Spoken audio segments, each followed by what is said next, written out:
آئیے بخاری شریف سے روایت آپ کے سامنے رکھنے لگا ہوں۔ حضور نبی کریم علیہ الصلوۃ والسلام کے جب میرے اور آپ کے لجپال نبی علیہ الصلوۃ والسلام کی آمد ہوئی، اور آقا کریم علیہ الصلوۃ والسلام کی آمد پر آپ کا ایک چچا ہے جو کافر مرا، ابو لہب کی لونڈی جس کا نام سویبہ ہے، یہ میرے آقا کی آمد کی خوشی میں بھاگتی آئی اور آ کر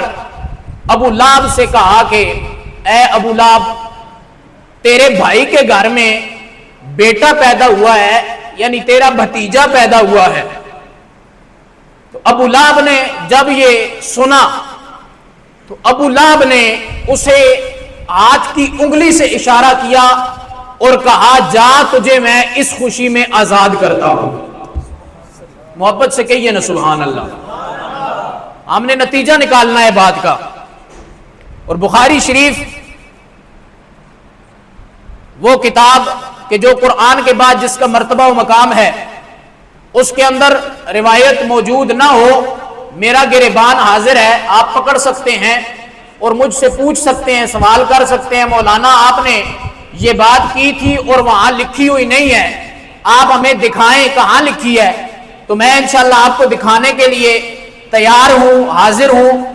میرے آقا کریم علیہ الصلوۃ والسلام کی آمد ہے اور آپ کا جو چچا ہے وہ کافر ہے، مسلمان نہیں ہے۔ جب آپ اس کی لونڈی نے آ کے حضور کی آمد کی خوشخبری سنائی تو اس نے کہا جا تجھے میں آزاد کرتا ہوں۔ محبت سے فرمائیے سبحان اللہ۔ میرے پاک نبی سرور کونین صلی اللہ علیہ وسلم کے غلاموں، تاجدار مدینہ صلی اللہ تعالیٰ علیہ وسلم کی آمد کا وقت ہے۔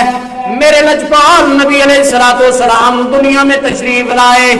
ابو لہب کی لونڈی سویبہ حضور کی آمد کی خوشی کی خبر لے کے ابو لہب کے پاس آ گئی اور آ کر کہنے لگی اے ابو لہب، اے میرے مالک، میں تیری لونڈی ہوں، تو نے مجھے خریدا ہوا ہے، میں تیری غلامہ ہوں، میں تجھے خوشخبری سنانے آئی ہوں کہ تیرے بھائی عبداللہ کے گھر میں اللہ تبارک و تعالیٰ نے ایک بیٹا عطا فرمایا ہے، ایک بچہ عطا فرمایا ہے۔ اے ابو لہب، تیرے بھائی کے گھر میں بچہ پیدا ہوا ہے۔ اب ابو لہب نے جب یہ خوشخبری سنی، اس نے اپنی لونڈی سویبہ کو انگلی سے اشارہ کیا، کہا کہ جا تجھے میں اس خوشخبری سنانے کی وجہ سے،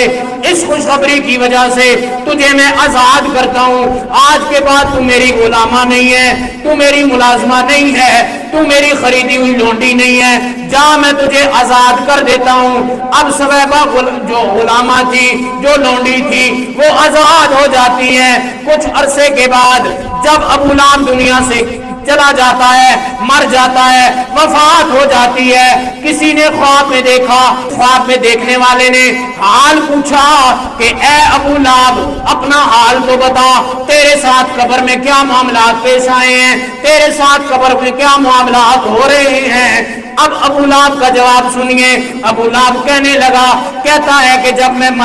مرنے کے بعد مجھے عذاب ہونا شروع ہو گیا، میں عذاب میں مبتلا ہوں، لیکن ایک گھڑی ایسی آتی ہے، ایک وقت ایسا آتا ہے کہ جب مجھے راحت نصیب ہوتی ہے، مجھے سکون نصیب ہوتا ہے۔ پوچھنے والے نے پوچھا بتانا وہ کون سی گھڑی ہے، وہ کون سا وقت ہے کہ جب تجھے اللہ راحت نصیب فرماتا ہے، جب تجھے خوشی نصیب ہوتی ہے، تیرے عذاب میں کمی ہو جاتی ہے۔ ابو لہب کہنے لگا کہ جب میں نے میرے آقا کریم علیہ الصلوۃ والسلام جب دنیا میں تشریف لائے، ابو لہب کہتا ہے جب میرے بھائی کے گھر میں محمد پیدا ہوئے، جب وہ دنیا میں تشریف لائے، اس وقت میں نے اپنی لونڈی کو جس انگلی کے ساتھ اشارہ کیا تھا اور آزاد کیا تھا، ان کی خوشخبری سنانے کے لیے جو لونڈی میرے پاس آئی، میں نے اس لونڈی کو آزاد کر دیا تھا۔ اس وجہ سے سوار کا دن جب آتا ہے، جس وقت نبی علیہ الصلوۃ والسلام کی آمد ہوئی، اسی وقت وہ لونڈی آ کے مجھے خوشخبری سنا گئی، اور اسی وقت میں نے اس لونڈی کو جس انگلی کے اشارے سے آزاد کیا تھا، اسی انگلی سے مجھے سوموار والے دن، جب مجھے سوموار کا دن آتا ہے تو میں اس انگلی کو چوس لیتا ہوں، اس انگلی سے مجھے کچھ رس ملتا ہے، کچھ مٹھاس ملتی ہے، میں اس انگلی کو چوس لیتا ہوں، اس انگلی کو چوسنے کی وجہ سے جو رس ملتا ہے، اس رس کی وجہ سے اللہ میرے عذاب میں کمی فرما دیتا ہے، اس رس کی وجہ سے۔ اور یہ سوار والے دن ہی مجھے ملتا ہے جب میں نے آقا کریم علیہ الصلوۃ والسلام کی آمد کی خوشی میں اپنی اس لونڈی کو آزاد کیا تھا، اور جس انگلی کے اشارے سے آزاد کیا تھا اسی انگلی سے مجھے رس ملتا ہے، اور وہ رس میں چوس لیتا ہوں، اور رب تعالی عذاب میں کمی فرما دیتا ہے، مجھے راحت مل جاتی ہے، تھوڑے سے لمحے کے لیے، تھوڑے سے وقت کے لیے مجھے سکون مل جاتا ہے۔ میں نے کہا حضور نبی کریم علیہ الصلوۃ والسلام کے غلاموں پہ اعتراض کرنے والے، او کہنے والے کہ تم نبی کا میلاد کیوں کرتے ہو، نبی کی آمد پہ خوشیاں کیوں مناتے ہو، نبی کی آمد میں جھنڈیاں کیوں لگاتے ہو، نبی کی آمد میں یہ کمکمے لگا کے روشنیاں کیوں کرتے ہو؟ میں نے کہا مجھے بتا تو صحیح، اگر کافر میرے آقا کریم علیہ الصلوۃ والسلام کو نبی سمجھ کے نہیں، میرے آقا کریم علیہ الصلوۃ والسلام کو سارے انبیاء کا سردار سمجھ کے نہیں، سارے انبیاء کا امام سمجھ کے نہیں، بلکہ صرف اپنا بھتیجا سمجھ کے اگر اپنی لونڈی کو آزاد کر دے اور اتنی سی خوشی کرے،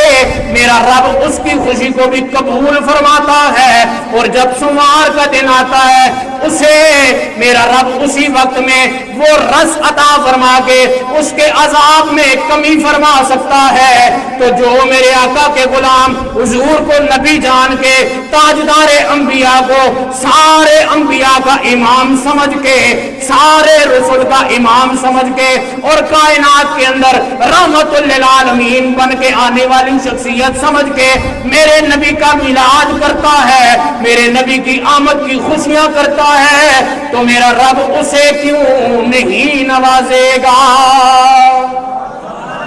جو میرے نبی کی آمد پہ خوشیاں کرتا ہے، اپنے گھروں کو سجا دیتا ہے، اپنے گھروں میں لائٹنگ کر دیتا ہے، اپنے گھروں میں حضور کے نام کی محفل کو سجا لیتا ہے، میرا رب ان کو کیوں نہیں نوازے گا؟ انہیں کیوں میرا رب نہیں عطا فرمائے گا جو ان کے دلوں میں موجود ہے؟ بلکہ میرا رب ان کے دلوں کے حال بھی جانتا ہے، اور نبی کی آمد کے صدقے جو انہیں چاہیے ہوتا ہے، میرے آقا کریم کا سونا پروردگار جو میرا رب ہے، جو تمام انسانوں جنات کا رب ہے، تمام فرشتوں کا رب ہے، جو تمام کائنات کو پالنے والا ہے، تمام کائنات کا رب ہے، وہ رب ہمیں کیوں نہیں وہ عطا فرمائے گا جو ہمارے دلوں میں ہے؟ میرا رب اس کو بھی جانتا ہے، اور میرا رب اپنے نبی کی آمد کی خوشیاں منانے والوں کو سب کچھ عطا فرما دیتا ہے۔ پھر میں کیوں نہ کہوں کہ ان کی آمد پہ خوشیاں منایا کرو، ان کی آمد پہ خوشیاں منایا کرو۔ آپ نے بھی پڑھنا ہے میرے ساتھ مل کے، ان کی آمد پہ خوشیاں منایا کرو، ان کی آمد پہ خوشیاں منایا کرو، ان کی آمد پہ خوشیاں۔ آپ کی جب تک آواز نہیں آئے گی میں یہی شعر پڑھتا رہوں گا، آپ کی آواز آنی چاہیے۔ آپ بھی حضور کے غلام ہیں، اور مجھے اس بات پر فخر ہے، یقین ہے کہ آپ میرے آقا کریم علیہ الصلوۃ والسلام کا میلاد منانے والے سارے عاشق رسول بیٹھے ہیں، سارے حضور کے غلام بیٹھے ہیں، آپ کی بھی آواز آنی چاہیے۔ ان کی آمد پہ خوشیاں منایا کرو، ان کی آمد پہ خوشیاں، ان کی آمد پہ خوشیاں منایا کرو، ان کی آمد پہ خوشیاں منایا کرو، مومنوں محفلوں کو سجایا کرو، مومنوں محفلوں فیلوں کو سجایا کرو۔ آپ کے ہاتھوں میں جھنڈے نہیں ہیں اس وقت میرے آقا کریم علیہ الصلوۃ والسلام کے غلاموں، آپ کے ہاتھوں میں جھنڈیاں بھی نہیں ہیں، جھنڈے بھی نہیں ہیں، لیکن رب نے اپنے محبوب کے صدقے میں دونوں ہاتھ تو عطا فرمائے ہیں۔ ہاتھوں کو بلند کر لیجئے اور جھوم جھوم کے پڑھیے، ان کی آمد پہ خوشیاں منایا کرو، ان کی آمد پہ خوشیاں کرو، ان کی آمد پہ خوشیاں منایا کرو۔ ہاتھ نیچے نہیں ہونے چاہیے، تھکنا نہیں چاہیے، ہاتھ بلند کر لیجئے۔ اللہ کے حبیب صلی اللہ تعالیٰ علیہ وسلم کے صدقے میں اللہ رب الجلال نے جس کو طاقت عطا فرمائی ہے اور بازوؤں میں قوت ہے، قوت حیدری موجود ہے، وہ ہاتھوں کو بلند کر کے ان کی آمد پہ خوشیاں منایا کرو، ان کی آمد پہ خوشیاں منایا کرو۔ یہ کیمرہ آپ کو کیچ کرے گا، اس کیمرے کی سکرین آپ کو کیچ کر لے گی۔ میرے نبی کے غلام بن جائیں اور پڑھ لیجئے، ان کی آمد پہ خوشیاں منایا کرو، ان کی آمد پہ خوشیاں منایا کرو، ان کی آمد پہ خوشیاں منایا کرو، ان کی آمد پہ خوشیاں منایا کرو۔ مومنوں محفلوں کو سجایا کرو، مومنوں محفلوں کو سجایا کرو۔ نہیں سمجھ نہیں آئی آپ کو میرا اشارہ؟ محبت سے کہیے نا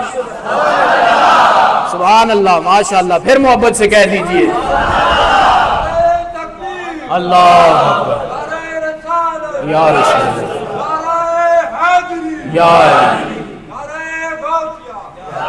اللہ کریم نے ہمیں وہ نبی عطا فرمایا ہے کہ جس نبی کا امتی ہونے کے لیے رب کے نبیوں نے بھی دعائیں مانگی ہیں، رب کے نبیوں نے بھی رب کی بارگاہ میں عرض کی ہے، پروردگار ہمیں حضور کی امت میں پیدا فرما دے، حضور کی امت میں پیدا فرما دے۔ نبی دعائیں کر رہے ہیں، اور یار نبیوں نے مانگا ہے، رب نے فرمایا نہیں نبوت ہی دوں گا، لیکن آپ نے اور میں نے مانگا تو نہیں ہے، رب نے ہمیں بغیر مانگے حضور کا امتی بنا دیا ہے۔ رب نے ہم پر کتنا کرم کمایا، کتنا کرم فرمایا کہ رب نے ہمیں بغیر مانگے اس آقا کا امتی بنایا ہے جس آقا کے امتی ہونے کے لیے نبیوں نے بھی دعائیں مانگی ہیں، نبیوں نے بھی دعائیں مانگی ہیں۔ میرے آقا کریم علیہ السلام کے غلاموں، حضور تاجدار مدینہ صلی اللہ تعالیٰ علیہ وسلم کی آمد کی خوشی میں آپ کو نبی سمجھ کے نہیں، آپ کو رب کا رسول سمجھ کے نہیں، آپ کو صرف اپنا بھتیجا سمجھ کے ابو لہب نے اپنی لونڈی کو اس خوشی میں آزاد کیا، تو رب تعالیٰ نے اس آزاد کرنے کی وجہ سے جس انگلی سے اشارہ کیا تھا، سوموار والے دن میرے نبی کی آمد کے ٹائم اللہ ابو لہب کو بھی اس انگلی سے ایسا رس عطا فرماتا ہے کہ اس کے عذاب میں کمی ہو جاتی ہے۔ تو جو مومن اپنے نبی کو نبی سمجھ کے، تاجدار انبیاء سمجھ کے اپنے نبی کی آمد کی خوشیاں مناتا ہے، گھروں کو سجاتا ہے، میرا رب انہیں کتنا عطا فرمائے گا۔